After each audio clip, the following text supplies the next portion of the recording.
I had been in prison for the third time. Last time I did 8 years. And they told me about a place called the Lovelady Center. I'm saying whatever, you no longer have me somewhere to go. And so it was 5 of us, and all 5 of us was violent offender, and I think all 5 of us might have had the total of maybe anywhere between 50 to 65 years total together. And we was going to Miss Brunner's house. It was at Hob Hill at a mansion, and we was going up this winding road. You know, it was like one on the left, big old beautiful home, looked like Captain Chancellor Mansion. They show every now and then on The Young and the Restless. And you had one on the right, you know what I'm saying? And so I'm looking, you know what I'm saying?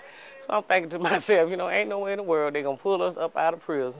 You know what I'm saying? I'm a violent offender, so they not finna put me in a mansion. You know, everybody talking about, ooh, I said, y'all stupid. They gonna bring us here, and then we're gonna be some maids. They done brought us out of prison to be some maids. We try to give our women the tools that they need to succeed in society. Late 2004 is when the Lovelady Center originally opened. It began as a ministry in my home. They were all 5 violent offenders. As the 5 turned to 40, we outgrew that situation. It was just too much. We busting out at the seams, and then the neighbors, they got wind of us. I think we did a newspaper article, and they really found out what was really going on that hill. And they wanted us out the neighborhood. So then I realized, well, I got to have a bigger place. So what we did is we found this facility, and I believe it's probably ideal for what we do. We're all under one roof. We're 288,000 square feet, and we have currently a little over 300 women and about 80 kids. When you leave prison, they give you $10 and a bus ticket, and a lot of the girls come in their state whites. I was one of the lucky ones. They gave me a pair of khaki pants and a polo shirt, you know, and they release us with, you know, your only belongings are what little bit of property you were allowed to have in prison. I had 2 brown paper bags with my name written in Sharpie across the front.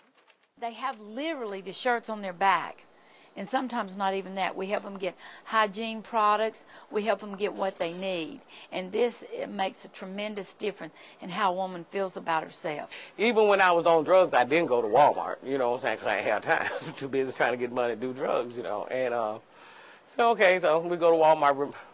In prison, you only wore white. We went to the underwear department. And I mean to tell you, you know, it was so many choices. You had the high cut, the, you know, low cut, you know, you got string, you know, up, down, round. I mean, stripes going this way, plaid, checkerboard, lace, you know what I'm saying? And it was just so many choices. And I was saying to myself, how in the world is I'm going to pick out a pair of panties I'm going to be pleased with? Because I need to try on with every last one of them, you know what I'm saying, so I know what I like. And every time I would throw, I said, well, I get what I'm used to, you know what I'm saying? I throw the white in there, she'll throw them out.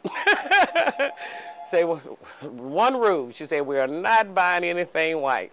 So I ended up getting the Hanes her way. That first day, you can get your hair done, your nails done, you can go shopping, and no matter what people say that your outside appearance really doesn't matter, but when you look good on the outside, it starts to make you feel good on the inside. You know, you tend to let yourself go, you know, because there's other things more important. I started out just kind of playing around in the beauty salon. You know, I did my hair, of course, first, and then all the girls that were here with me, and they're like, oh, do me, and, you know, so it kind of started out like that, just on the sideline while I was going to class during the day those first 2 weeks. During phase 1 is when you start going through your self-esteem classes. It's all about you. See, today is all about me. I love me today. That's why every dime I get, I go buy myself something. See, you like You know, me. so Like, when I say I've been down through there, I've been there. But see, God is good all the time. yeah. Everybody asks me why do I go to church so much. I tell folks, I was like, when I was young, I went through a lot of stuff with my parents. You know what I'm saying? And like, people don't understand that. When I was a little girl, I was gang raped. Really? Yeah, and I tried to kill myself. I overdosed of 180 pills. But I had to stop myself, and at the time, I had to stop myself and think about it. You know what I'm saying? No matter what you're going through, God's going to be there to take you through. You know, it's a better way. You know what I'm saying? And sometimes at that point, we don't realize, or that ain't what we want to hear. But when you've been through so much and God done brought you out of so much, you know it's got to be a God somewhere. Think about this. You are not supposed to be handling it anyway. So when we go to morning meditation, you know what I'm saying, and we got a lot of new women in, you know, Miss Brenda, Miss Melinda do meditation, and they would say, do you know that God is the King of the Most High, and y'all are His daughters? So do you know that makes you princesses? And I believe that. I know I'm a princess. I just don't have my tiara on now. Phase 2 is when you start going to job placement, educational programs, and trying to start you with the initial tools that you need to get back in society. And that's when you start your interaction with your family. My name is Winter, and this is my 7-month-old son, Roman. Initially, we were here because we were abandoned by his father at birth. So we were homeless. We didn't have anywhere to go. Before that, his father and I did cocaine together, and when I found out I was pregnant with Roman, I quit drugs altogether. I didn't know what to do, didn't know where to go. I didn't know how to be a mom, and being here is teaching me those responsibilities. That's where you would get parenting if you need it. You get more into your education too in phase 2. I'm be taking college classes, so I'm getting a better job, you know. I'm just thankful. And phase 3 is when you're starting to phase out of the program and graduate. We have credit counseling at that point, budgeting classes, trying to get you even transportation. And all those things are essential before you leave the program, so it won't be a burden once you leave the program. I have my own home because that was one of my dreams that I wanted. You know, I wanted to be able to walk in my own house. I have insurance. I go to the doctor. People don't understand how important that is, you know what I'm saying?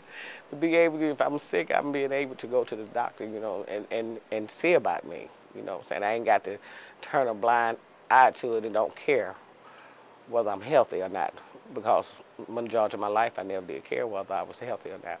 Today I do. 4 months ago, I was a young lady walking around, couldn't lift my head up and speak to people. And now how I walk in so much confidence, just knowing that God has forgiven me, and society, whether they forgive me or not, that's not even important to me now, because I know who I am and I know who I can become. We do things that a normal, traditional halfway house do not do. It's not a halfway house, it's a wholeway house. They don't do anything halfway, you know. I believe with my whole heart that as society, we're not going to be able to build enough prisons to hold the people. Just can't do it. So, alternative sentencing, something like this. And the state has used us as a model for other centers.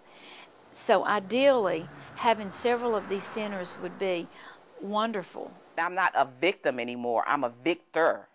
You know, so that's very important. And every day I say I am not a victim of sexual abuse. I am not a victim of domestic violence. I am not a victim of child abuse, as I'm a victor. And all those things I know that I experienced in order to make me become a better person now. And now I can talk to others about how don't become a victim. Let that make you become a victor.